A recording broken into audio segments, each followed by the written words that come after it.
Israeli plan to attack Iranian nuclear facilities? I wouldn't say waved off. I'm not in a rush to do it because I think that Iran has a chance to have a great country and to live happily without death, and I'd like to see that. That's my first option. There's a second option. I think it would be very bad for Iran, and I think Iran is wanting to talk. I don't want to do anything that's going to hurt anybody. I really don't, but Iran can't have a nuclear weapon. It's, pretty simple. अस्सलाम वालेकुम, मैं हूं Shahzeb Khanzada. Donald Trump के सदर बनने के बाद इस वक्त सारी दुनिया की नज़रें उनकी पॉलिसियों पर हैं। तिजारती मामलात से लेकर फ़लस्तीन, यमन में हौसियों और ईरान से मुतालिक सदर ट्रंप मुसलसल दावे और ऐलानात कर रहे हैं। और इस सब के दौरान सऊदी अरब के वज़ीर दिफा प्रिंस खालिद बिन सलमान ने ईरान का गैर मामूली दौरा किया और उन्होंने ईरान के सुप्रीम लीडर आयतुल्लाह खामनाई और आर्मी चीफ से मुलाकात की है। ईरानी मीडिया के मुताबिक सऊदी वज़ीर दिफा ने आयतुल्लाह खामनाई को सऊदी बादशाह शाह सलमान का पैगाम पहुंचाया है। ये पेशरफ्त एक ऐसे वक्त में हुई है कि जब कल ईरान और अमेरिका के दरमियान जौहरी मुज़ाकरात का अगला दौर होने जा रहा है। दोनों ममालिक के आला हुकाम के दरमियान गुज़िश्ता हफ्ते को ओमान में होने वाली मुलाकात में मस्बत पेशरफ्त के बाद अब कल मुज़ाकरात का दूसरा दौर होगा, मगर अमरीकी सदर ट्रंप मुआहदा न होने की सूरत में संगीन नताइज की धमकियां देते रहे हैं और ईरान भी उन्हें जवाब देता रहा है।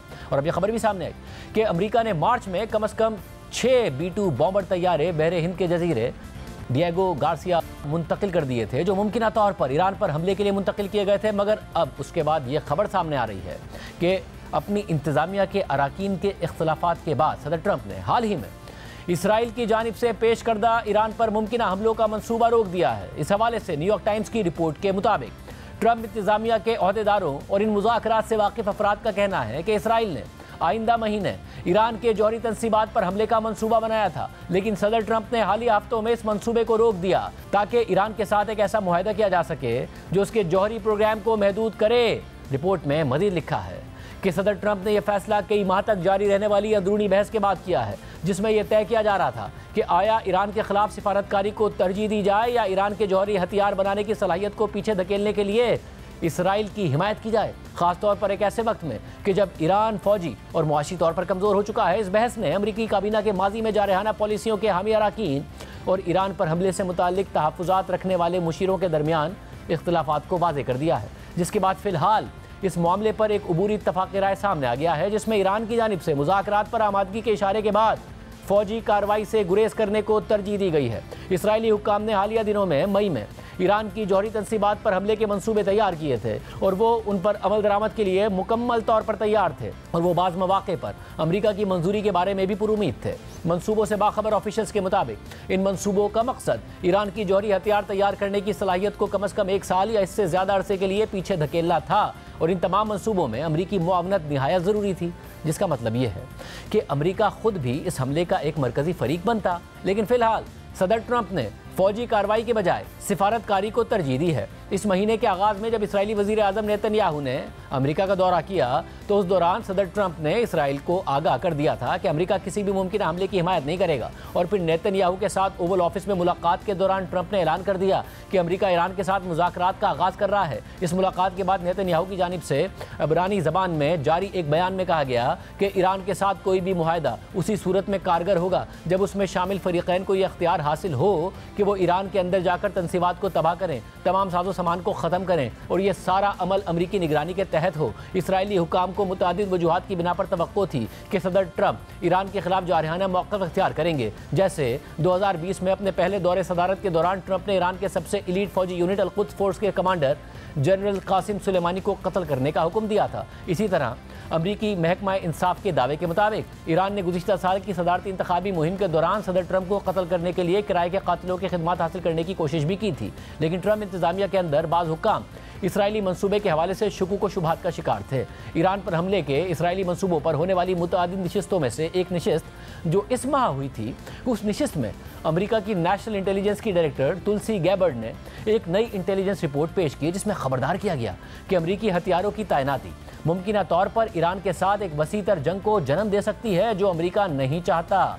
इस इजलास में मुतअद्दिद आला हुक्काम ने तुलसी गैबर्ड के खदशात की तायीद की थी और नायब सदर JD वेंस समेत व्हाइट हाउस की चीफ ऑफ स्टाफ सूजी वाइल्स और वजीर दिफा पीट हेग्सेट ने मुमकिन इसराइली हमले से मुताल्लिक शकूक व शुबहात का इजहार किया था। हालांकि ईरान से मुताल्लिक हमेशा सख्त गिर मौक़िफ़ के लिए पहचाने जाने वाले मुशीर कौमी सलामती माइक वॉल्ट्ज़ ने भी कहा कि अमरीकी मदद के बगैर इसराइल के मंसूबे का कामयाब होना मुश्किल नजर आता है। रिपोर्ट में मजीद कहा गया है कि सदर ट्रंप की टीम के अंदर अब भी इस बात पर शदीद इख्तिलाफात मौजूद हैं कि ईरान के साथ कैसा मुआहिदा काबिल कबूल हो सकता है, और ट्रंप इंतजामिया की जानिब से अब तक मुतज़ाद इशारे सामने आए हैं कि वो किस नौइयत का मुआहिदा चाहती है, और अगर ईरान इस पर रजामंद ना हो तो उसे किन नताइज का सामना करना पड़ेगा।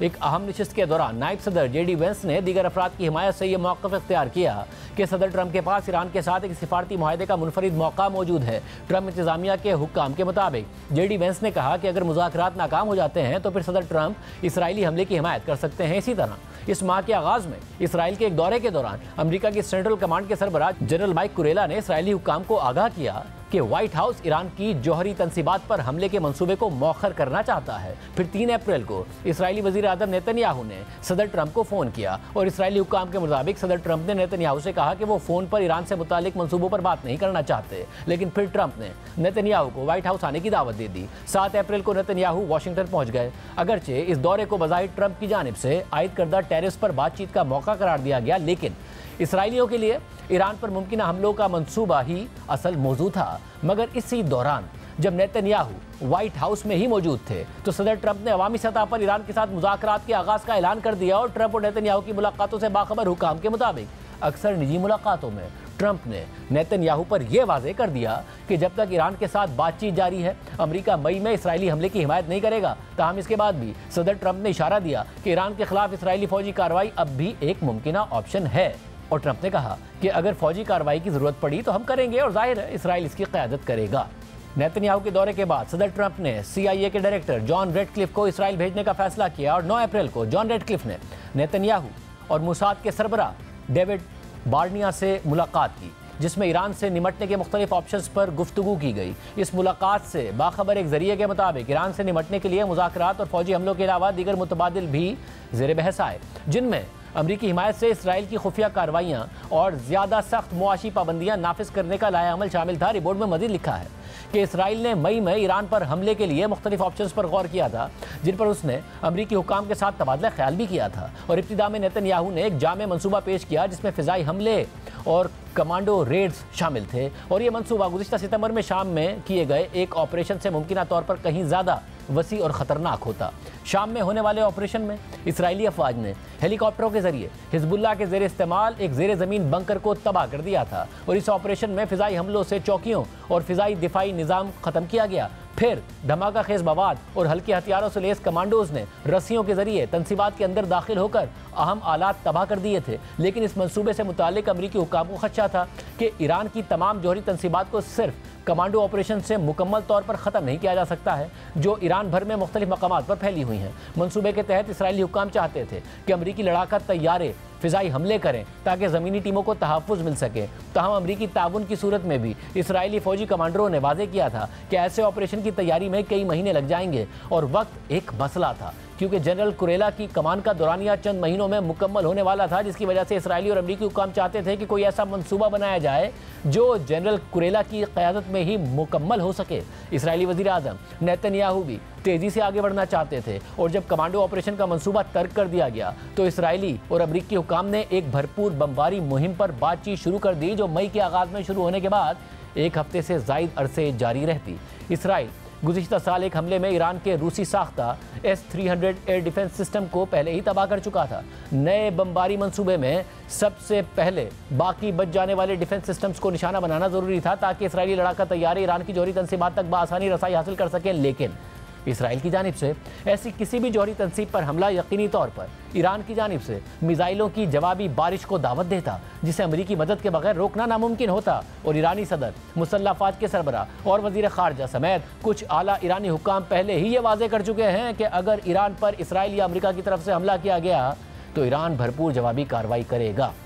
इस सारी सूरत हाल में जहां सदर ट्रंप ने सिफारतकारी को तरजीह देते हुए फिलहाल ईरान पर हमले के मुमकिना इसराइली मंसूबों को रोक दिया है, वहीं मार्च में अमेरिका ने कम अज़ कम 6 B-2 बॉम्बर तैयारे बहरे हिंद के जजीरे डिएगो गार्सिया मुंतकिल कर दिए थे, जिसके मुतालिक दिफाई तज्ज़ियाकारों का मानना है कि ये अमेरिका की तरफ से ईरान के लिए एक पैगाम है। वाज़ेह रहे कि अमरीकी फ़िज़ाइया के पास सिर्फ 20 B-2 बॉम्बर तैयारे मौजूद हैं, जिसकी वजह से इन तैयारों को इंतहाई एहतियात के साथ इस्तेमाल किया जाता है। और उनके बारे में माहिरीन का कहना है कि ये तैयारे भारी अमरीकी हथियारों समेत जौहरी हथियार ले जाने की सलाहियत रखते हैं और ये स्टेल्थ टेक्नोलॉजी से लैस होते हैं। ऐसे में अगर ईरान और अमरीका के दरमियान कोई जौहरी मुआहदा तय नहीं पाता तो किसी भी मुमकिन अमरीकी हमले में इन तैयारों का इस्तेमाल मुमकिन है। लेकिन क्या फौजी कार्रवाई से ईरान का जौहरी प्रोग्राम ख़त्म हो सकता है? अगर ऐसा है तो इसराइल और अमेरिका पहले ये कार्रवाई क्यों नहीं कर सके हैं? इस हवाले से रॉयटर्स की एक तफसीली रिपोर्ट सामने आई है, जिसके मुताबिक हाल ही में अमेरिका की जानिब से ईरानी हुदूद के करीब तैनात किए गए B-2 बॉम्बर तैयारे वो तैयारे हैं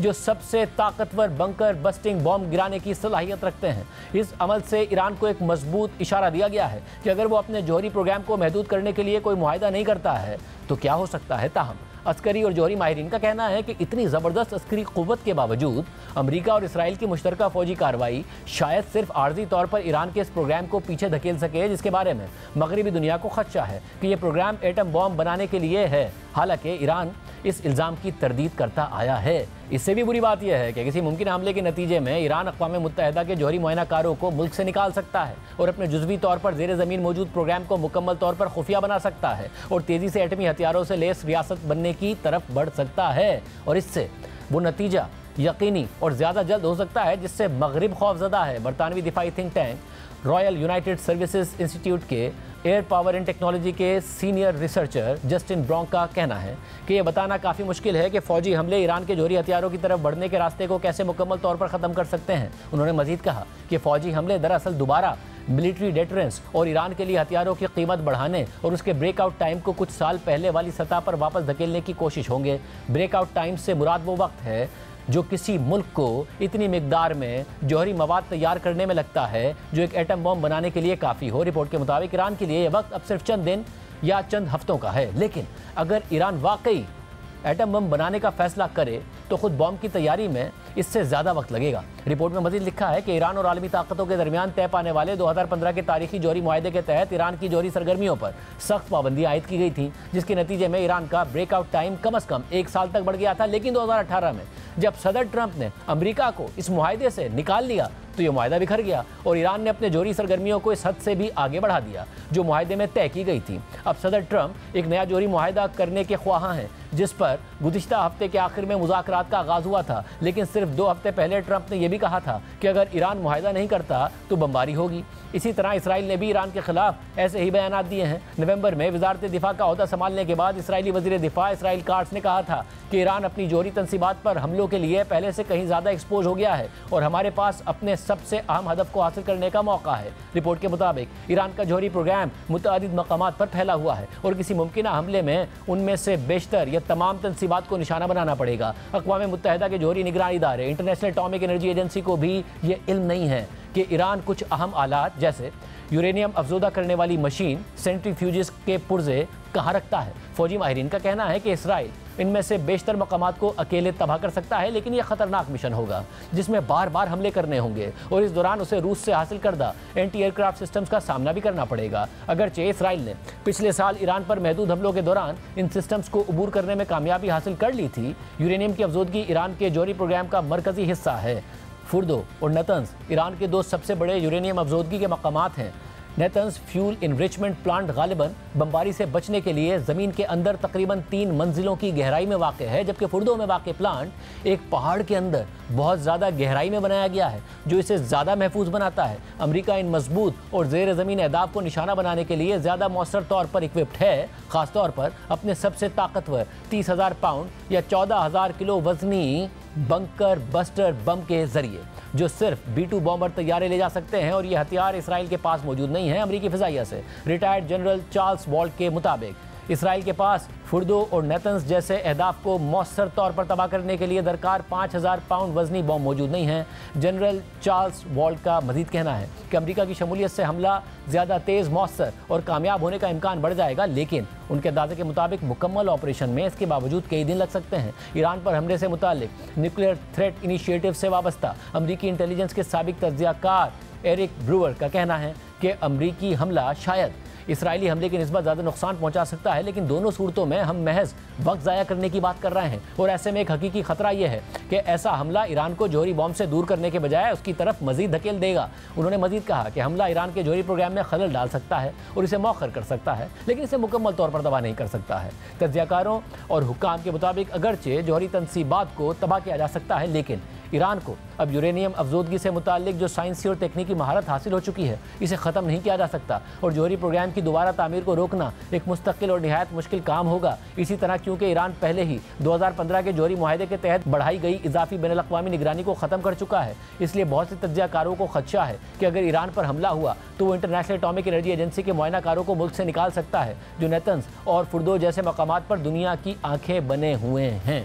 वाज़ेह रहे कि इसराइल शुरू से ही ईरान को अपनी सलामती के लिए ख़तरा समझता है और इस सिलसिले में ईरान की फ़ौजी तनसीबात और ख़ास तौर पर ईरान का जौहरी प्रोग्राम हमेशा से ही उसके निशाने पर रहा है। माजी में इसराइल ने ईरान के जौहरी प्रोग्राम से मुंसलिक कई अहम शख्सियात को निशाना बनाया है और इसी तरह के एक वाक़े में 2020 में इसराइली इंटेलिजेंस इदारों ने ईरान के जौहरी प्रोग्राम के सरबराह मोहसिन फ़खरीज़ादे को ईरान के अंदर ही निशाना बना डाला था। इसके अलावा इसराइल ने मुतअद्दिद बार ईरान के जौहरी तनसीबात पर हमलों की कोशिशें भी की हैं, जैसे गुज़िश्ता साल अप्रैल में जब ईरान ने शाम में अपने सिफारत खाने पर इसराइली हमले के जवाब में इसराइल पर बराह रास्त सैकड़ों मिसाइल दागे, तो इसके रद्द-ए-अमल में इसराइल ने दावा किया कि उसने इस्फहान में ईरान के मिसाइल डिफेंस सिस्टम पर महदूद हमले किए हैं। इस हवाले से अमरीकी मीडिया ने रिपोर्ट किया था कि इसराइल ने इस कार्रवाई से पहले अमरीका को इत्तला दे दी थी और इसराइल का हदफ ईरान की जौहरी तनसीबात थी। इसी तरह इस कार्रवाई के दौरान इसराइल की तरफ से इस्फहान को चुनने का ताल्लुक है, तो इसकी बड़ी वजह इस्फहान की अस्करी अहमियत और इसका ईरान के जौहरी प्रोग्राम का बड़ा मरकज़ होना है। BBC के मुताबिक इस्फहान ईरान का वस्ती सूबा है और ये खित्ता ईरान के अहम अस्करी इंफ्रास्ट्रक्चर का घर है, जहाँ एक बड़ा एयरबेस, एक बड़ा मिसाइल प्रोडक्शन कॉम्प्लेक्स और कई जौहरी तनसीबात मौजूद हैं। लेकिन ईरान ने जौहरी तनसीबात पर हमले की तरदीद कर दी थी और कहा था कि इस्फहान में जौहरी और दीगर अहम तनसीबात मुकम्मल तौर पर महफूज हैं और उनमें कोई वाक़या रिपोर्ट ही नहीं हुआ, जबकि इंटरनेशनल एटॉमिक एनर्जी एजेंसी ने भी तस्दीक की थी कि ईरान की जौहरी तनसीबात महफूज हैं। इसी तरह जब गुज़िश्ता साल अक्टूबर में ईरान और इसराइल के दरमियान कशीदगी में इजाफा हुआ था और ईरान ने एक बार फिर इसराइल पर बराह रास्त मिसाइल दागे थे, तो ये खबरें सामने आई कि इसराइल हमले के जवाब में ईरान के जौहरी प्रोग्राम को निशाना बनाने की तैयारी कर रहा है। ताहम इसके बाद इसराइल ने दावा कर दिया कि उसने ईरान की दिफाई तनसीबात पर महदूद हमले किए हैं। इस सारी सूरत हाल में हफ्ते को यानी कल अमरीका और ईरान के आला हुक्काम एक बार फिर मुज़ाकरात के लिए बैठेंगे। ताहम मुज़ाकरात से पहले ही दोनों ममालिक की जानिब से यूरेनियम अफजोदगी से मुताल्लिक इख्तलाफ सामने आ रहा है, क्योंकि मुज़ाकरात में अमरीकी वफ़द के सरबराह और सदर ट्रंप के खुसूसी नुमाइंदे बराए मशरिक़ वस्ता स्टीव विटकॉफ ने मंगल को कहा था कि ईरान को अमरीका के साथ मुआहदे तक पहुँचने के लिए यूरेनियम अफजोदगी का अपना प्रोग्राम फौरी तौर पर रोकना और ख़त्म करना होगा। स्टीव विटकॉफ के इस मुतालबे पर मुज़ाकरात में ईरानी वफ़द की सरबराही करने वाले ईरान के वज़ीर ख़ारजा अब्बास अराग़ची का जवाब भी सामने आया था।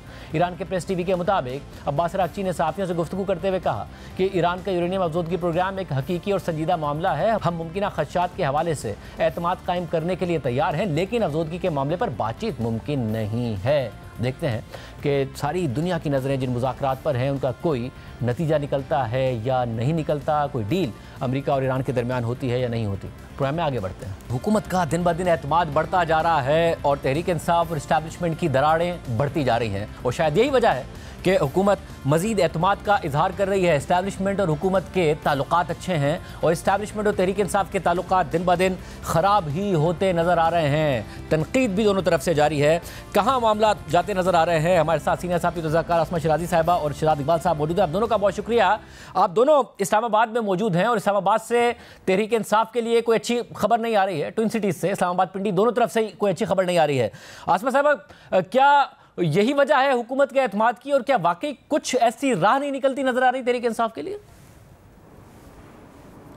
देखिए, पाकिस्तान तहरीक इंसाफ के लिए राहें निकलने के बहुत सारे मौक़े जो थे वो मौजूद थे और अभी भी ये मौक़े पैदा हो सकते हैं, लेकिन उसमें सबसे बड़ी रुकावट ख़ुद पाकिस्तान तहरीक इंसाफ ही नज़र आती है। मसलन आपने देखा होगा कि नवंबर के अंदर मुलाकात की बात थी और उसमें मुज़ाकरात की बात थी और उसके अंदर भी कुछ सेटलमेंट की तरफ पाकिस्तान तहरीक इंसाफ जा रही थी। इमरान खान साहब से कुछ ऐसे मुतालबे किए गए थे जो कि उन्होंने तस्लीम ना किए, लेकिन उसके बाद फिर वो मुज़ाकरात ख़त्म हो गए थे। फिर इसी तरह से एक मौका जो था वो ये बनता दिखाई दिया जब एक दफ़ा फिर अली अमीन गंडापुर साहब के ज़रिए से और फिर बैरिस्टर गौहर साहब के ज़रिए से राब्तों को उस्तवार करने की कोशिश की गई। लेकिन फिर जो एक्स अकाउंट था इमरान खान साहब का, उसकी जानिब से कुछ ऐसे उनके ट्वीट्स आ गए जिसकी वजह से हालात जो थे वो, या कुछ ऐसी मुहिम शुरू हो गई इदारों के ख़िलाफ़ भी और अहम शख्सियात के ख़िलाफ़ भी, जो कि उनकी जो बातचीत थी वो मुनक़ता हुई। तो ऐसा नहीं है कि राब्ते होते नहीं हैं, असल बात ये कि वो राब्ते किसी तरह किसी तौर आगे पहुँचते क्यों नहीं हैं। हाल ही में आपने देखा एक बड़ा डेलीगेशन आया था अमेरिका से और उन्होंने मुलाकातें की जिसमें कि कुछ डॉक्टर्स भी थे, कुछ बिजनेसमैन भी थे, उनकी बहुत आला सतह के साथ जो थी वो मुलाकातें हुई, बहुत अहम शख्सियात के साथ मुलाकातें हुई और वहाँ पे भी एक CBMs लेने की जो है वो बात की गई है। और अभी भी अगर आप देखें तो कुछ CBMs लिए भी गए हैं। मसलन एक खारजा कमेटी को जो तहलील किया गया है पाकिस्तान तहरीक इंसाफ की जानिब से, इसी तरह से जो सियासी कमेटी में जो मुतनाज़ा कुछ शख्सियात हैं जो बाहर बैठी हुई हैं उनको शामिल ना करने, उनको निकालने के हवाले से भी बात हो रही है। और अभी हमारी इत्तलात हैं कि बुशरा बीबी साहिबा ने इस हवाले से काफ़ी तफसीली बातचीत भी की है कि वो लोग जो कि पार्टी को नुकसान पहुंचा रहे हैं और जिनकी वजह से पार्टी को फ़ायदा नहीं हो रहा, उनको इस पार्टी के अंदर नहीं होना चाहिए या उनको खामोश करवाना चाहिए। तो मेरा ख्याल है एक जो CBMs की बात है वो काफ़ी इम्पॉर्टेंट है। और फिर जो अलीमा खान साहिबा की और उनकी सलमान अकरम राजा साहब की मुलाकात नहीं हुई है, बैरिस्टर गौहर साहब की मुलाकात हुई है, अली अमीन गंडापुर साहब की मुलाकात हुई है और इसी तरह से आज़म सवाती साहब की मुलाकात हुई है। इन सारी मुलाकातों के अंदर इमरान खान साहब जो दो तरह की बात करते हुए दिखाई देते हैं। एक तरफ वो कहते हैं कि बातचीत करनी है और दूसरी तरफ वो ये कहते हैं कि वो कोई डील नहीं करेंगे। अब ये बातचीत और उसके बाद डील मफाहमत कोई नतीजा निकलता हुआ दिखाई नहीं देता जब तक कि वो खुद क्लियर नहीं होते अपने दिमाग में कि उनको करना क्या है, किस डायरेक्शन में आगे बढ़ना है और वो डायरेक्शन क्या हो सकती है। तो मैं ख्याल है कुछ आगाज़ ज़रूर हुआ है CBMs का पाकिस्तान तहरीक इंसाफ की जानिब से, लेकिन हम ये नहीं कह सकते कि ये अभी तक किसी मंतकी अंजाम की तरफ बढ़ रही है ये गुफ्तगू, ये बातचीत। लेकिन ये बात अपनी जगह पे बहुत अहम है कि जो भी बातचीत करने की कोशिश करता है, ख़ुद पाकिस्तान तहरीक इंसाफ के अंदर ही कुछ ऐसे लोग मौजूद हैं जो कि ऐसे स्टेटमेंट्स देते हैं, ऐसी मुहिम चलवाते हैं, ऐसी बातें करते हैं जो कि आगे जाके पाकिस्तान तहरीक इंसाफ के लिए नुकसानदेह होती हैं। ये इमरान खान साहब की जो रिहाई की कोशिश है उसको वो बराबर नहीं होने देती। शरद आप बताइएगा, जरा पोस्टिंग तो दोनों तरफ से बड़ी सख्त है, ऐसा नहीं कि तहरीक इंसाफ कहीं से पीछे हट रही है। इस्टेब्लिशमेंट की तरफ से अगर सख्त रवैया सामने आता है, मुलाकातें नहीं करने दी जाती या फिर बयान सख्त सामने आता है, तो दूसरी तरफ से इमरान खान साहब की तरफ से या तहरीक इंसाफ का सोशल मीडिया भी पीछे नहीं हट रहा है। ऑन फेस ऑफ इट तो ये नजर आता है, मगर क्या पसे पर्दा कुछ हो रहा है या कुछ नहीं हो रहा है? बहुत शुक्रिया शाजिब। अक्सर हमें लगता है जब कोई गैर मामूली वक्त पे मुलाकातें हो जाती है कि पसे पर्दा शायद कुछ मामलात हैं, लेकिन वो वक्ती तौर पे ही लगते हैं। जैसे अभी 26 नवंबर के हवाले से बात हो रही थी तो उस वक्त ये भी था कि ट्रंप ऑलमोस्ट इलेक्शन जीत चुके थे, यानी कि अब हुकूमत बनाना बाकी रह गया था। तो उस वक्त भी और मार्च भी था तो शायद दरवाजे खुले बातचीत के। उस वक्त आप सुन भी रहे थे कि शायद हुकूमत में ये कंसर्न है कि अगर ट्रंप ने कोई ऐलान कर दिया, कोई ट्वीट कर दिया तो फिर क्या होगा। उनके बाद रहनुमा तो ट्वीट कर भी रहे थे, तो उस वक्त हमें लगा कि बातचीत का दरवाजा खुला है। फिर अभी दोबारा जब कांग्रेस में आने वाले थे तो PTI सोशल मीडिया पे एक हवा क्रिएट कर रही थी कि शायद जब ये आएंगे तो इमरान खान के हवाले से कोई बात करेंगे। हो सकता है कि ईद के दौरान जो मुलाकातें हुई हो वो उस वजह से एक स्पेस क्रिएट की गई हो, लेकिन उसमें भी ऐसा कुछ नहीं हुआ। तो वक्ती तौर पे लगता है कि बातचीत हो रही है लेकिन कोई चीज मटीरियलाइज नहीं हुई है। और उसकी वजह यही है जो मैं एक अरसे से कह रहा हूं कि ना तो एस्टैब्लिशमेंट अपनी पोजीशन से हटकर कोई डील करेगी, यानी कि कोई पॉइंट ऑफ वीकनेस पे वो नहीं करेंगे, और बजाय ऐसा लग रहा है कि इमरान खान भी नहीं करेंगे। जब वो बनी गाला वाली बात भी थी तो PTI के जराये बताते हैं कि इमरान खान कहते हैं कि मुझे उसमें हासिल क्या होगा, अगर मैं बनी गाला जाके बैठ जाऊं तो मेरा सियासी बयानिया पिटेगा, इसके अलावा तो मैं कुछ अचीव नहीं कर सकूंगा, मैं खुल के सियासत नहीं कर सकूंगा। तो वो भी अपनी पोजीशन से पीछे हटके नहीं इस वक्त कोई नेगोशिएट करना चाह रहे हैं, यानी कि वो अपनी पॉपुलैरिटी नहीं खोना चाह रहे हैं। तो इसके अलावा जो भी तरीके कारते, चाहे स्ट्रीट मूवमेंट के थ्रू हो, उसमें भी जो है वो PTI कामयाब नहीं हो सकी। उनकी बहुत उम्मीदें ये थी कि जब काजी फाइज साहब चले जाएंगे, नए चीफ जस्टिस आएंगे तो फिर अदलिया से हमें शायद रिलीफ मिले, इस्लामाबाद हाई कोर्ट से रिलीफ मिल जाए इमरान खान को केसेस में। लेकिन 26वीं तरमीम के बाद अदलिया को भी हुकूमत एक तरीके से न्यूट्रलाइज कर चुकी है, तो उसमें भी कोई सकत नहीं है कि जो है वो कोई ऐसे फैसले दे। दूसरा फिर एक जो तीसरी उम्मीद थी वो यही थी कि बैरूनी मदाखलत होगी, यानी कि डोनाल्ड ट्रंप अगर इलेक्शन जीत गए तो वो हमारे हक में कोई बात करेंगे। लेकिन वो भी आपको पता है कि सोशल मीडिया की हाइप ज्यादा लग रही थी और उसमें भी कोई चीज मटीरियलाइज नहीं हुई, उनकी तरफ से कोई बयान नहीं आया। तो आपने जो शुरू में एक बात कही कि ये बिल्कुल ठीक है। एक तरफ तो पीटीआई अपने ताल्लुकात एस्टैब्लिशमेंट से बेहतर करने में नाकाम रही है और सोशल मीडिया इमरान खान के बयानात उसमें एक बड़ी वजह है। दूसरी तरफ जो हुकूमत के मामला थे और उसमें क्या चीजें दो मेजर थी। एक ये कि जब ये हुकूमत फॉर्म भी थी तो वो एक पॉपुलर गवर्नमेंट नहीं थी, इत्तेहादियों को भी साथ मिलाना था। पीटीआई बजाय सब यही कहते वो इलेक्शन जीती है लेकिन उनको जीत मिली नहीं, तो इसलिए जो हुकूमत थी वो पॉपुलर नहीं थी और उनके सामने दो बड़े चैलेंजेस थे कि एक तो वो बयानिया कैसे बनाएंगे और माशी तरक्की क्या या माशी इस्लाहात वो कर सकेंगे और इकोनॉमी को स्टेबल कर सकेंगे। तो उसमें भी मेरे ख्याल से हुकूमत को एक एंड पे तो ये कामयाबी हुई कि आपने देखा कि जो माशी आदाद शुमार आ रहे हैं उसमें स्टेबिलिटी तो बड़ी वाज़ेह तौर पे नजर आ रही है, चाहे करंट अकाउंट हो, फिस्कल हो, महंगाई में कमी हो।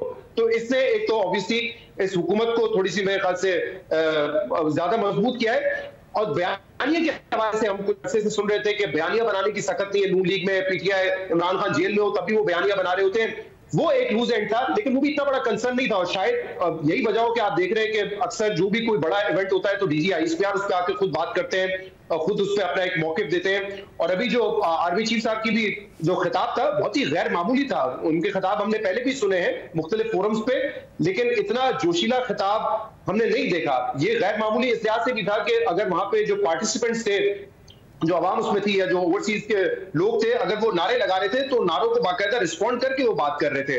तो हो सकता है कि अब ये भी एक सोचो कि ठीक है अगर हुकूमत बयानिया नहीं बना सकती, अच्छे काम का क्रेडिट भी नहीं ले सकती है, तो फिर शायद उनको खुद स्टेप इन करना पड़े और बताना पड़े कि क्या इस वक्त काम हो रहा है और खुद एक ज्यादा पोस्चरिंग करने की जरूरत पड़ी उनको। तो मेरे ख्याल से कोई इतने कंसर्न जो थे हुकूमत के लिहाज से वो इस वक्त नहीं नजर आ रहे। जैसे मैंने कहा दोनों पॉइंट ऑफ व्यू, दोनों जो इश्यूज थे वो सॉर्टेड ही है। तो यस, एस्टैब्लिशमेंट और हुकूमत के दरमियान कोई ऐसी दूरी हमें होती हुई नहीं नजर आ रही और पीटीआई और एस्टैब्लिशमेंट कहीं से करीब आती हुई नहीं नजर आ रही। और सब और इस सब में आसमा शरारी साहबा एक बात नजर आती है, ज़ाहिर है वजीर आजम तो आर्मी चीफ की तारीफ कर ही रहे होते हैं, बट इस्टेब्लिशमेंट के करीब लोग जिनमें फैसल वाडा साहब भी शामिल हैं वो आर्मी चीफ की इस्टेब्लिशमेंट की तो तारीफ कर रहे होते थे मगर हुकूमत पर साथ तनकीद भी कर रहे होते थे। और ये भी कि जी तहरीक इंसाफ का जो इख्तलाफ है, इमरान खान साहब का जो इख्तलाफ है वो हुकूमत से कुर्बत की वजह इस्टेब्लिशमेंट की, वरना कोई ऐसे मामला अच्छे नहीं है। मगर अब अचानक शहबाज शरीफ साहब की तारीफें शुरू हो गई हैं, फैसल वाडा साहब कर रहे हैं, दीगर जो इस्टेब्लिशमेंट से करीब लोग हैं वो कर रहे हैं। क्या ये इमरान खान साहब से मजीद फासला होना, तहरीक इंसाफ की तरफ से मजीद तनकीद आना, उस वजह से ये कुर्बत बढ़ गई है या कोई और वजह है? शहबाज शरीफ साहब ने कुछ ऐसा किया है जिसकी वजह से मामला और बेहतर हो गए हैं? क्योंकि इतना अरसा हुकूमत, पहले वो हुकूमत करके गए हैं, फिर अब दोबारा उनकी हुकूमत को साल होने वाला है, इतने अरसे में कुछ ना कुछ इख्तलाफात हो जाते हैं। मेरा ख्याल है कि इसका जवाब जो है वो सबसे बड़ी जो बात है वो जैसे शहजाद ने भी कहा कि परफॉर्मेंस है। देखिए इमरान खान साहब के साथ भी कुछ तवक्कुआत इस्टेब्लिशमेंट को वाबस्ता थी और उनका ख्याल था कि एक टर्न अराउंड होगा, वो आएंगे, उनको पूरा कॉन्फिडेंस दिया जाएगा, एक अदालत भी साथ होगी, फ़ौज भी साथ होगी, कोई तनाज़ा भी नहीं होगा और कोई माशी महाज के ऊपर जो है वो अहम इक़दाम जो है वो हो सकेंगे। लेकिन ऐसा नहीं हो सका था। ये जो हुकूमत है यानी शहबाज शरीफ साहब की, ये उनके साथ एक अंडरस्टैंडिंग भी है। फिर आपने देखा कि जब उन्होंने बिजली की पेट्रोल की कीमतों में कमी का ऐलान करना था उसके फ़ौरन बाद एक ऑर्डिनेंस भी आ गया। तो सिर्फ पाकिस्तान मुस्लिम लीग नवाज़ नहीं बल्कि पीपल्स पार्टी भी यानी सदर साहब की जानिब से भी ये सब के सब अब एक पेज पे नज़र आते हैं और एक सेम पेज गवर्नमेंट हमें एक दफ़ा फिर देखने को मिल रही है। लेकिन फ़र्क सिर्फ ये है कि उसके अंदर जो वो आशारिये अचीव करना चाह रहे थे, जिस तरह का एक इन्वायरमेंट बनाना चाह रहे हैं, वो उस तरफ उनको अगर कामयाबी नहीं मिली है उस तरह की, तो नाकामी भी नहीं हुई है और वो उस तरफ बढ़ रहे हैं। और मेरा ख्याल है कि जो पोलिटिकल लोग होते हैं वो अपनी टाइमिंग का इंतज़ार करते हैं। ये जो महाज है ये शहबाज शरीफ साहब ने संभाला हुआ है और शहबाज शरीफ साहब इसके ऊपर डिलीवर करने की कोशिश कर रहे हैं। जबकि इस्टेब्लिशमेंट जो है वो नैरेटिव बनाने के हवाले से, जैसे भी शहजादी का जो तकरीर थी वो एक नैरेटिव बनाने की तरफ एक अहम कदम था। इसी तरह से आगे जाके पाकिस्तान मुस्लिम लीग नवाज़ के जो कायद हैं नवाज शरीफ साहब, उनका एक किरदार भी मतवक्के है कि वो बलूचिस्तान के हवाले से बातचीत करेंगे। आपने देखा होगा कि अगर दूसरी तरफ देखें तो महमूद खान अचकज़ई साहब भी आपको एक कदम पीछे हटते दिखाई देते हैं। मौलाना फजल रहमान साहब भी किसी बड़े अलायंस का फ़िलहाल हिस्सा नहीं बन रहे और अख्तर मैंगल साहब ने भी धरना जो है वो ख़त्म कर दिया है और उनका जो धरना ख़त्म हुआ है उसमें अगर आप देखें तो जो जो आर्मी चीफ की स्पीच थी उसके अंदर उन्होंने हार्ड स्टेट को वाजे किया है। वो हार्ड स्टेट के ऊपर एक अलामिया ऑलरेडी ऑल पार्टीज कॉन्फ्रेंस जो कि वहाँ पे हुई है अख्तर महंगल साहब की, उसके अंदर उन्होंने उसको मुस्तरद किया था और यहाँ से उसको वजाहत करके एक कदम पीछे हटा गया। तो इसका मतलब ये है कि एक अंडरस्टैंडिंग जो है वो डेवलप हो रही है पॉलिटिकल जो पार्टीज हैं उनके दरमियान में, सियासी शख्सियात के दरमियान में। और आपको याद होगा कि डॉक्टर मालिक बलोच जो कि नवाज शरीफ साहब के बाहर के ट्रिप से पहले मुलाकात उनको करके गए थे, वहाँ पे एक रोड मैप भी तय पाया है। जो हमारी इत्तलात हैं उसमें एक बाकायदा रोड मैप जो है वो नवाज शरीफ साहब ने उस पर इत्तफाक किया है और मीटिंग्स भी हो रही है नेशनल पार्टी की और पाकिस्तान मुस्लिम लीग नवाज के कुछ लोगों की एक अनअनाउंस्ड कमेटी जो है वो तश्कील है इसके ऊपर पाई हुई है और वो बातचीत कर रही है कि कहाँ आगे बढ़ना है, किस तरह से आगे बढ़ना है। तो मेरा ख्याल है कि एक डायलॉग के लिए भी राह हमवार की जा रही है। जो बड़े मसले हैं बलूचिस्तान के हवाले से हों या खैबर पख्तूनख्वा के हवाले से हों, उलमा के हवाले से हों या दीगर, तो एक पूरा एक हमाहंगी हमें नज़र आती है मिलिट्री इस्टेब्लिशमेंट के दरमियान में और जो पॉलिटिकल इस वक्त लीडरशिप है। मैं शहबाज शरीफ साहब को पॉलिटिकली उस तरह से एक्टिव प्राइम मिनिस्टर नहीं मानूंगी। मैं उनको ये समझती हूँ कि वो मेरा ख्याल है एक टेक्नोक्रेटिक स्टाइल के साथ जो है वो काम कर रहे हैं, लेकिन पाकिस्तान पीपल्स पार्टी का इस इत्तेहाद में आना और इन दोनों जमातों का इकट्ठे फैसले करना मेरा ख्याल है कि ये काफ़ी इंपॉर्टेंट है। और आगे आने वाले दिनों के अंदर अहम इशूज़ के ऊपर यानी कुछ माह के अंदर जब ये लगेगा कि पाकिस्तान कुछ डिलीवर कर रहा है और आगे बढ़ रहा है, तो फिर एक बाकायदा नैरेटिव बयानिया और जो रोड मैप है वो पाकिस्तान की जो सीनियर सियासी क़यादत है उसकी तरफ से भी देखने को मिल सकता है। तो मेरा ख्याल है कि एक तरह से ज़रूरत नहीं है इस वक्त इस्टेब्लिशमेंट को कि वो इंगेज करे पाकिस्तान तहरीक इंसाफ को। तहरीक इंसाफ की ज़रूर इस वक्त एक कोशिश है कि वो बातचीत करें, वो आगे बढ़ें और वो जितना अपने बयानिए को मज़ाहमती उस बयानिए की तरफ लेके जा रहे हैं उससे शायद उनको पब्लिक गैलरीज में खेलने को तो आसानी मिलेगी, उनको पॉपुलैरिटी भी मिलेगी, वो मकबूल बयानिया भी होगा, लेकिन उसके अंदर जो माकूल सियासत है वो अब नज़र नहीं आएगी। लेकिन मैं चलते चलते आपसे बात कर दूं कि बैरिस्टर गौहर साहब ने से जो बात हुई है उनकी और जो हमने ट्विटर पे देखा है इमरान खान साहब का जो बयान है उसके अंदर उन्होंने सियासी कायदीन के साथ मिलकर चलने की बात की है। तो हो सकता है कि आने वाले दिनों के अंदर वो मौलाना फजल रहमान साहब से भी रब्ता करें, उनकी जमात रब्ता करे, वो बाकी दीगर लोगों से भी बात करें और वो फिर आगे बढ़े पॉलिटिकल एक एजेंडे के साथ। और यही मेरा ख्याल है इस्टेब्लिशमेंट चाहती है कि पाकिस्तान तहरीक इंसाफ सियासी एजेंडे के साथ सियासी जमात के तौर पर काम करे, मज़ाहमती जमात के तौर पर उस तरह का काम ना करे। शहजाद 16 माह पहले हुकूमत करके गए शहबाज शरीफ साहब, 1 साल से ज़्यादा अब हो गया। इतने अरसे में वैसे ही इख्तलाफात हो जाते हैं। जनरल बाजवा तो इमरान खान साहब की मोहब्बत का शिकार थे, साफियों को बुलाकर जो बातें किया करते थे, मगर उनके भी इख्तलाफात हो गए थे। अब क्या इसकी वजह ये जो आपने कुछ इकॉनमी के इशारों की भी जिक्र की जिसकी हुकूमत भी क्रेडिट ले रही है कि चीज़ें अच्छी हो गई, स्टेबिलिटी की हद तक कुछ रेटिंग इंप्रूव हो गई, तो इख्तलाफ की कोई वजह नहीं बन रही, वरना एक दूसरे के लिए शायद ब्लेम गेम शुरू हो जाता, या इसकी वजह यह कि तहरीक इंसाफ से इख्तलाफ इतना बड़ा है कि जिसकी वजह से हुकूमत के साथ इख्तलाफ नहीं हो रहा है? आई थिंक ये दोनों वजूहत है। एक तो देखिए जहां माशी परफॉर्मेंस है उस पर तो मैंने बात की, और दूसरा जो बयानिया बनाने की एक कमजोरी थी उसको भी जैसे मैंने कहा ऐसा लगता है कि एस्टैब्लिशमेंट अब खुद जो है वो टेक ओवर करना चाहती है और वो खुद ज्यादा कोशिश करेंगे कि उस पर बयानिया बनाए। दूसरा शहबाज शरीफ साहब और एस्टैब्लिशमेंट से इख्तलाफ ये मेरे ख्याल से एक जुमले में फिट ही नहीं होता है।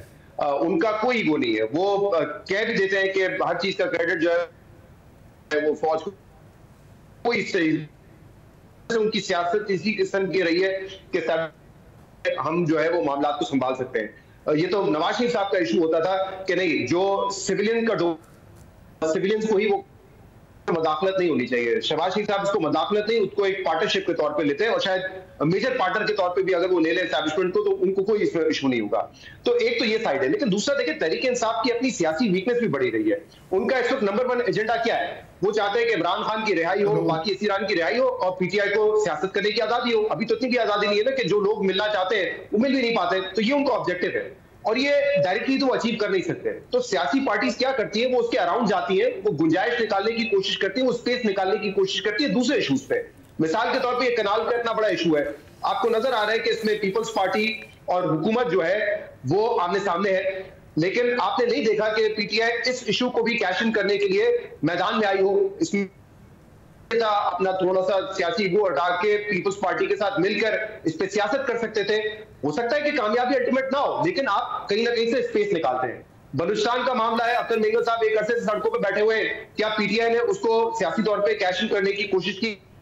करें, बलूचिस्तान के इशू को उजागर करें, बलूचिस्तान के जो राइट्स है उसको उजागर करें, उन्होंने नहीं की। तो ये मेरे ख्याल से बड़ी कमजोरियां हैं कि अगर आपको कोई चीज डायरेक्टली नहीं मिल रही होती है तो आप दूसरे सियासी इश्यूज पे जहां पे स्पेस अवेलेबल होती है वहां आपको अपनी आवाज बुलंद करके स्पेस गेन करने की जरूरत होती है। आप पीटीआई के दौर की मिसाल ले लें, आपको नजर आ रहा था कि जनरल बाजवा साहब की जो एस्टैब्लिशमेंट है वो और पीटीआई इमरान खान एक पेज पे थे और कोई दरार नहीं थी, लेकिन नून लीग या पीपल्स पार्टी का स्पेस क्रिएट करते थे जब उनको मैशत में कमजोरी नजर आती थी। शुगर स्कैंडल आए तो वहां पे जो है वो आवाज उठाते थे। यहाँ 40 रुपए शुगर की कीमत बढ़ गई और आपने कोई देखा कि पीटीआई ने उसको कोई इशू बनाया हो, उस पर कोई ऑपोजिशन की हो? ये तो रियल इश्यूज है ना, अवामी इश्यूज है, उन पर भी वो ऑपोजिशन नहीं कर सकते। वीट का मामला हो, एलएनजी हो, शुगर हो, उस पर पीडीएम जो थी उस वक्त, पीपल्स पार्टी, नून लीग, दीगर जमातें, वो उसको कैश इन करती थी और वहां पर पीटीआई को कमजोर करने की कोशिश करती थी ताकि फिर हमें स्पेस मिले।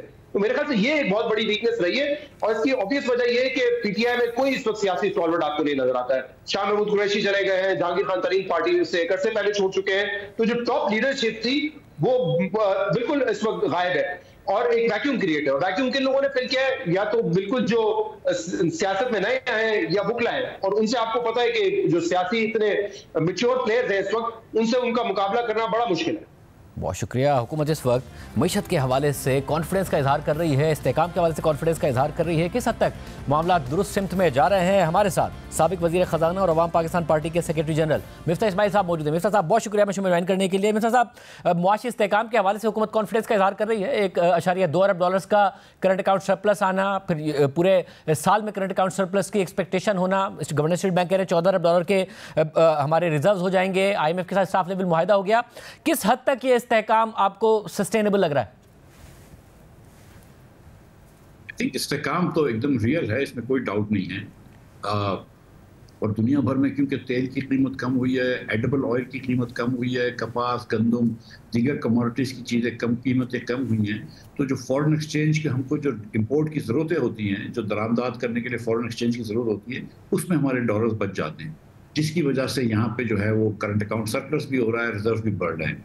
तो एक ऑब्वियसली जब तक कि तेल की कीमत सस्ती रहेगी, $60 में $70 तक रहती है, तो पाकिस्तान जो है वो बड़ा वायबल है, इकॉनमी बड़ी वायबल है। तो इंशाल्लाह जब तक ये सिलसिला चले रहेगा, जाहिर है हमको कर्ज तो लेना पड़ेगा, हमको हर साल $20-25 बिलियन वापस करने पड़ते हैं और हम एक्सपोर्ट नहीं बढ़ा पा रहे, तो हमारी मईशत जो है वो तो ग्रो नहीं करेगी। जो रेमिटेंस आ गया वो रेमिटेंस आ गया, वो भी बढ़ रहा है क्योंकि ज़्यादातर लोग नौकरी करने बाहर जा रहे हैं। लेकिन हुकूमत ने जो फंडामेंटल इस्लाहात करने थे, जिसके अंदर एक जिससे सस्टेनेबिलिटी आती है, वो नहीं आई। अभी हम जो है वो रहम करम पे उसके हैं कि बाहर की मंडी के अंदर तेल सस्ता रहे, चीज़ें सस्ती रहें तो हम चलते रहें, लेकिन अगर महंगे हो जाते हैं और जो कि होते हैं, तो उस वक्त पाकिस्तान का कोई पुरसान हाल नहीं होगा अगर हम फंडामेंटल इस्लाहात ना करें।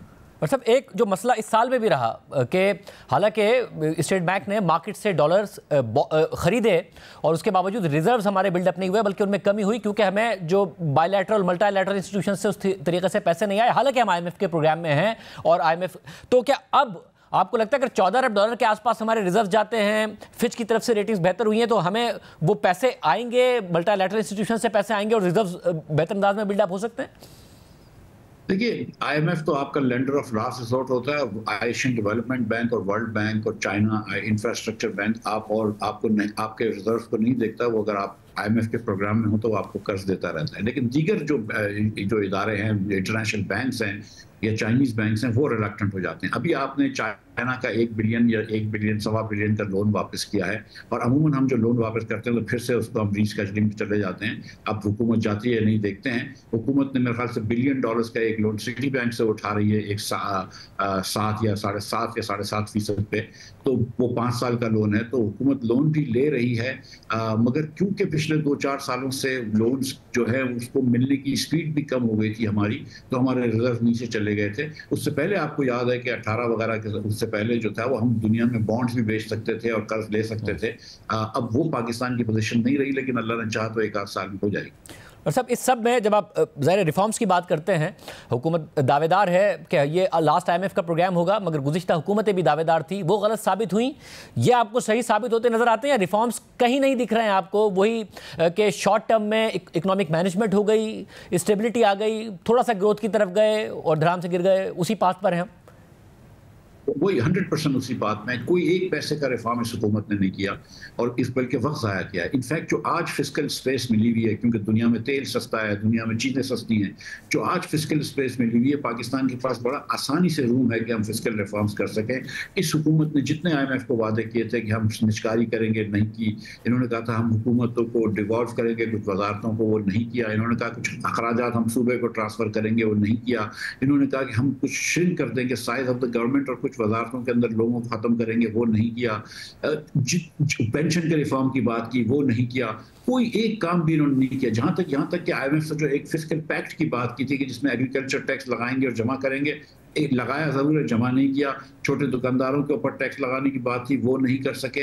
अब ये कि आप देखें ना कि वही पेट्रोल के ऊपर जो है वो आसान टैक्स है, तो पेट्रोल के ऊपर पिछले महीने 10 रुपये टैक्स बढ़ाया लेवी की सूरत में, इस महीने 8 रुपये बढ़ाया लेवी की सूरत में। अगेन इनको ये स्पेस मिली हुई है क्योंकि दुनिया में कम हो रहा है, लेकिन जो फंडामेंटल रिफॉर्म्स करने चाहिए आपको, बजट कम करने के लिए NFC के रिफॉर्म करने चाहिए, लोकल गवर्नमेंट के रिफॉर्म करने चाहिए, प्राइवेटाइजेशन के करने चाहिए, डिस्ट्रीब्यूशन लॉसेस कम करने चाहिए, इस हुकूमत ने कुछ भी नहीं किया।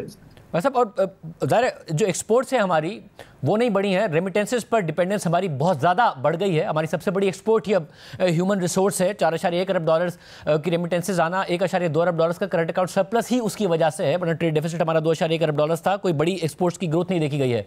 अब जब कोई बिजली की कीमतों में कमी और इन चीज़ों के बाद आपको लग रहा है कि एक्सपोर्ट्स हमारी ऊपर जा सकती हैं बैनुल-अक़वामी हालात को देखते हुए भी, या उसमें गुंजाइश आपको नहीं दिख रही? आज भी शायद साहब Indonesia, Malaysia, Thailand, Vietnam, Cambodia, south Africa, Kenya, Ethiopia, Hindustan, Sri Lanka और बांग्लादेश से हमारी बिजली महंगी है। इन सब ममालिक से हमारी गैस महंगी है और इन सब ममालिक में हमारा टैक्स सबसे ज़्यादा है। 61% आप कॉर्पोरेट पर टैक्स ले रहे हैं, इंक्लूडिंग ऑन एक्सपोर्ट्स। आप 49% टैक्स ले रहे हैं नौकरी बिजनेस इंडिविजुअल्स पे, डॉक्टर्स या लॉयर्स होते हैं, और नौकरी पेशा लोगों पे आप 38.5% टैक्स लेते हैं। इस टैक्स रिजीम के अंदर और इस किस्म की बिजली के रेट के अंदर इंडस्ट्रियल ग्रोथ नहीं हो सकती। इसीलिए आप देख रहे हैं कि पिछले 12 में से 10 क्वार्टर में लार्ज स्केल मैन्युफैक्चरिंग कम हो रही है। अगर लार्ज स्केल मैन्युफैक्चरिंग श्रिंक हो रही है, आपके जितने भी क्रैश क्रॉप्स थे, बड़े क्रॉप्स, आपकी कॉटन की प्रोडक्शन कम हो रही है, आपकी गंदम की प्रोडक्शन कम हो रही है, आपकी राइस की प्रोडक्शन कम हो रही है, आपकी कॉर्न की प्रोडक्शन कम हो रही है, आपकी शुगर केन की प्रोडक्शन भी कम हो गई है, शुगर की प्रोडक्शन भी डाउन है।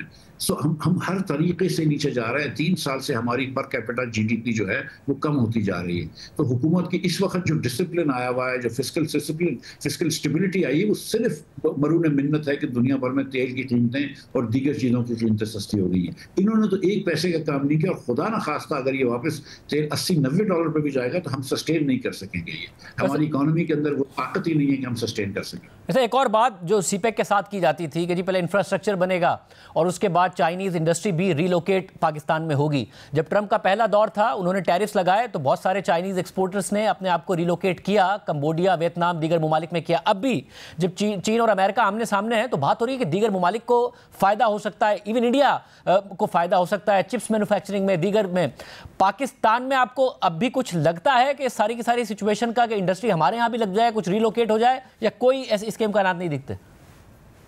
कोई आटे पे नमक के बराबर हो जाए तो हो जाए, लेकिन देखें शादिक भाई, मसला कुछ और है। मसला ये है कि अगर 2 करोड़ 70 लाख बच्चे हमारे स्कूल से बाहर, इनके 40% बच्चे हमारे स्कूल से बाहर हों और 78% 10 साल के बच्चे 2 जुमले नहीं पढ़ सकते हो किसी भी जबान में, तो वो मुल्क कहीं नहीं जा सकता। मैं माजरत के साथ कह रहा हूँ, और ये जब मैं कहता हूँ तो लोगों को बुरा लगता है कि तुम तो 20 साल की बात कह रहे हो कि पहले कौम को पढ़ाओ, लेकिन मेरे पास और कोई तरीका नहीं है। जब तक आप इस कौम को पढ़ाएंगे नहीं, हम प्रोडक्टिविटी नहीं बढ़ा सकेंगे। आपकी लेबर प्रोडक्टिविटी जो है वो कम है।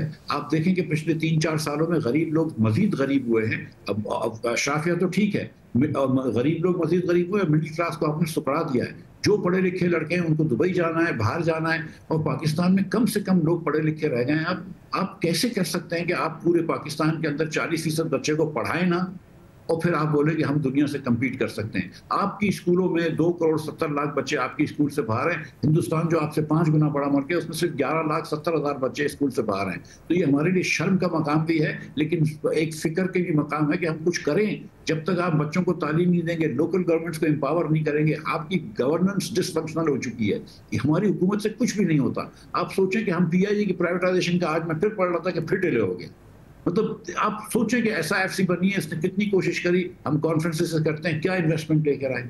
आप सोचें कि हमने हमारे पास कभी गैस राफर हो जाती है, कभी गैस की शॉर्टेज हो जाती है, हमें समझ ही नहीं आती कि गैस की पॉलिसी क्या है। कुछ दिनों पहले हुकूमत ने एक नोटिफिकेशन दिया कि गैस जो है वो 700 रुपये महंगी देंगे, हम कैप्टिव पावर को 4500 रुपये की देंगे। आज वो नोटिफिकेशन वापस ले लिया। मतलब ये गवर्नमेंट जो है वो डेली इंस्टिंक्ट पे चलती है। कल शहबाज शरीफ साहब ने फैसला फरमाया कि बलूचिस्तान के लिए इनको अचानक जो है वो लेवी से पैसे चाहिए। भाई आपके तो बजट में 1100 अरब रुपए आपने पीएचडीपी के रखे हैं, अभी तो उधर 500 अरब रुपए रखा हुआ है। जब आपको दूसरी जगहों पे, पंजाब के अंदर या दीगर जगहों पे रोड बनाने के लिए पैसे हैं, तो बलूचिस्तान के लिए लेवी लगाने की क्या जरूरत थी? अगेन ये धोखे की बात है, ये सिर्फ आंखों को उजल करने की बात है, इससे कोई फायदा नहीं होता। इस मुल्क के अंदर जब तक कि हम एक सीरियस रिफॉर्म नहीं करते, तोड़ फोड़ नहीं करते हुकूमत के स्ट्रक्चर्स की और रीबिल्ड नहीं करते, हम आगे नहीं जा सकेंगे। बहुत शुक्रिया। साबिक वज़ीर ख़जाना और अवाम पाकिस्तान के सेक्रेटरी जनरल मिस्टर इस्माइल की गुफ्तगू आपने सुनी। प्रोग्राम में एक ब्रेक शामिल करते हैं। एक और आम खबर है, उसकी तमाम तफसीलात आपके सामने रखेंगे एक ब्रेक के बाद। इसराइल बाकायदा मनसूबाबंदी के तहत गजा के फ़लस्तीनियों को निशाना बना रहा है। रोज़ाना ख़वातीन और बच्चों समेत दर्जनों अफराद को शहीद करने के साथ साथ इसराइली इक़दाम से गजा में इंसानी बहरान शिद्दत अख्तियार करता जा रहा है। खाने पीने की अशिया और अद्वियात की किल्लत बढ़ती जा रही है, यहाँ तक कि गजा में पीने के पानी तक का बहरान पैदा हो गया है। इसके अलावा हालिया हमलों में इसराइली फोर्सेस ने गजा के पहले से तबाह हाल अस्पतालों को भी मुसलसल निशाना बनाया है, जिससे तिब्बी निज़ाम मफलूज हो चुका है। इसी तरह के एक हमले में इसराइली फोर्सेस ने इतवार की सुबह गजा सिटी में वाक़े अल अहली अस्पताल को निशाना बनाया था, जो शुमाली गजा में ज़ख्मियों को तिब्बी सहूलियात फराहम करने वाला आखिरी बड़ा अस्पताल था।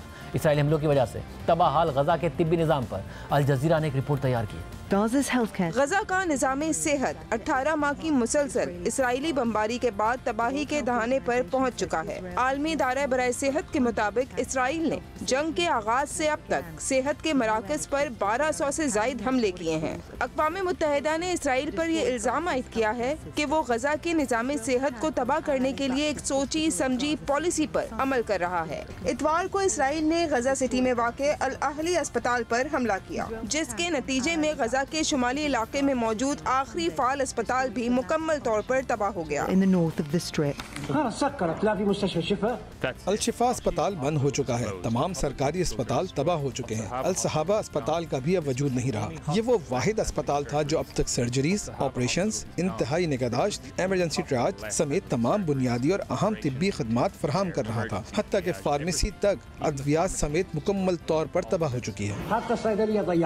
अस्पतालों और तिब्बी सर्विसेज को बैनुल अक़वामी कानून के तहत तहफ़्फ़ुज़ हासिल है। ये हमला गजा के सेहत के मराकज़ पर होने वाले बहुत से दूसरे हमलों की तरह मुमकिना तौर पर जंगी जराइम के ज़िम्मे में आ सकता है। इसराइली जारियत से पहले गजा में 38 फाल अस्पताल मौजूद थे। गजा के वजारत सेहत के मुताबिक अब इनमें से कम 25 अस्पताल बंद हो चुके हैं, जिसका मतलब है कि जो फ़लस्तीनी पहले से बीमारियों में मुब्तला हैं वो अब इलाज तक रसाई के लिए शदीद जद्दोजहद कर रहे हैं। अक़वाम मुत्तहिदा का अंदाजा है कि गजा में 45,000 अफराद दिल के अमराज में मुब्तला हैं। तकरीबन 6.5 लाख अफराद हाई ब्लड प्रेशर का शिकार हैं और हर साल 2000 से जायद अफराद में कैंसर की तशखीस होती है, जिनमें समीर भी शामिल है, जो लुकीमिया यानी खून के कैंसर में मुब्तला है। समीर इलाज के लिए खान यूनिस के गजा यूरोपियन अस्पताल आया हुआ है। मैं वजारत सेहत और आलमी इदारा सेहत से मदद की अपील कर रही हूँ। तिब्बी रिपोर्ट से पता चला है कि मेरे बेटे को कैंसर है। उसके बहन और भाई दोनों मर चुके हैं और यह अकेला मेरे पास बाकी बचा है। मार्च में इसराइली फोर्सेस की जानिब से गजा के सबसे बड़े कैंसर सेंटर तुर्क फलस्तीन दोस्ती अस्पताल पर बमबारी के बाद ये गजा का वाहिद अस्पताल है जहां कैंसर के मरीजों का इलाज हो रहा है। डॉक्टरों का कहना है कि इनके पास कीमोथेरेपी, अद्वियात और तिब्बी आलात की कमी है और उनका कहना है कि वो हर वक्त इसराइली हमलों के खौफ में रहते हैं और ऐसे हमले पहले से कमजोर इन मरीजों के लिए कैसे होंगे। इस सारी सूरत हाल में इसराइली फोर्सेस ने न सिर्फ गजा के गिर्द कायम बफर जोन को वुसअत दे दी है, बल्कि पूरी पट्टी के तकरीबन 30% इलाके पर मुकम्मल कब्जा भी जमा लिया है। और इसराइली वज़ीर दिफा इसराइल कार्स ने गजा को पहुँचने वाली इंसानी इमदाद की बंदिश को बाकायदा हुकूमती पॉलिसी करार देते हुए वाज़ेह कर दिया है कि ये पाबंदियाँ बरकरार रहेंगी और इसराइली फोर्सेस फ़लस्तीनियों की ज़मीनों पर कायम बफर जोन्स में ही मौजूद रहेंगी। बरतानवी अखबार दी गार्डियन की रिपोर्ट के मुताबिक इसराइली फ़ौज ने दावा किया है कि उसने गजा के 30% हिस्से को बफर जोन में तब्दील कर दिया है और गजा पट्टी के कई अहम इलाकों और रास्तों पर मुकम्मल ऑपरेशनल कंट्रोल हासिल कर लिया है। इस हवाले से इसराइली वजीर दिफा इसराइल काट्ज़ ने कहा है कि किसी भी मुमकिन मुआहदे के बावजूद इसराइली फौज गजा में उन इलाकों से पीछे नहीं हटेगी जिन्हें वो बफर जोन करार दे चुकी है, और इसी तरह शाम और लेबनान में भी इसराइली फोर्सेस की मौजूदगी बरकरार रहेगी। इससे पहले इसराइली वजीर दिफा इसराइल काट्ज़ ने कहा था कि इसराइल की पॉलिसी बिल्कुल वाज़ेह है कि गजा में किसी किस्म की इंसानी इमदाद दाखिल नहीं होने दी जाएगी और इमदाद को रोकना हमास पर दबाव डालने के बुनियादी ज़राए में से एक है। इसराइल काट्ज़ ने मजीद कहा कि इसराइल का इस वक्त गजा में इमदादी सामान जाने की इजाज़त देने का कोई इरादा नहीं है और ना ही इस सिलसिले में कोई तैयारी की जा रही है। रिपोर्ट में मजीद लिखा है कि इसराइल ने 2 मार्च से खुराक, ईंधन, पानी और अद्वियात समेत इमदादी सामान की तरसील को गजा में दाखिल होने से रोक रखा है, जो कि गजा में जंगबंदी के खात्मे से 2 हफ्ते पहले की बात है, जिसके बाद गजा पर दोबारा फिजाई और ज़मीनी हमले शुरू कर दिए गए थे। दूसरी जानिब एमनेस्टी इंटरनेशनल समेत कई इंसानी हुकूक की तंजीमों ने गजा में तमाम तर इमदाद की बंदिश को इंसानियत के खिलाफ जुर्म और बैनुल-अक़वामी इंसानी क़वानीन की संगीन खिलाफ वर्जी करार दिया है। ताहम इसराइल ने किसी भी खिलाफ वर्जी के इल्ज़ामात को मुस्तरद कर दिया है। रिपोर्ट के मुताबिक गजा में इमदाद की बहाली इसराइल में एक निहायत हसास और मुतनाज़ सियासी मसला बन चुकी है। इसराइली वज़ीर आज़म नेतन्याहू की हुकूमत में शामिल इंतहाई दाएं बाजू के वज़रा का मौक़िफ़ है कि जब तक हमास यरगमालियों को रिहा नहीं करती, गजा के आम शहरियों के लिए किसी किस्म की इमदाद बहाल नहीं की जानी चाहिए। और बुध को इसराइल की कौमी सलामती के वज़ीर बिन गुबैर ने कहा था कि जब तक हमारे यरगमाली हमास की सुरंगों में कैद हैं, तब तक 1 ग्राम खुराक या इमदाद गजा में दाखिल होने की कोई वजह नहीं बनती। जबकि वज़ीर दिफा इसराइल काट्ज़ ने मजीद कहा है कि इसराइल का इरादा है कि वो मुस्तकबिल में गजा में इमदाद की तकसीम के लिए एक सिविलियंस पर मबनी तकसीम का निज़ाम खुद कायम करेगा ताकि इमदाद हमास के अस्करियत पसंदों के हाथ ना लगे। यानी 51,000 से ज़ायद फ़लस्तीनी शहीद किए जा चुके हैं और लाखों बेघर हैं, मगर इसके बावजूद इसराइल ने गजा में फ़ौजी हमलों और हरदर्मी का सिलसिला जारी रखा हुआ है और उसे कोई रोकने वाला नहीं है। आज के प्रोग्राम में इतना ही, इजाज़त दीजिए। अल्लाह हाफ़िज़।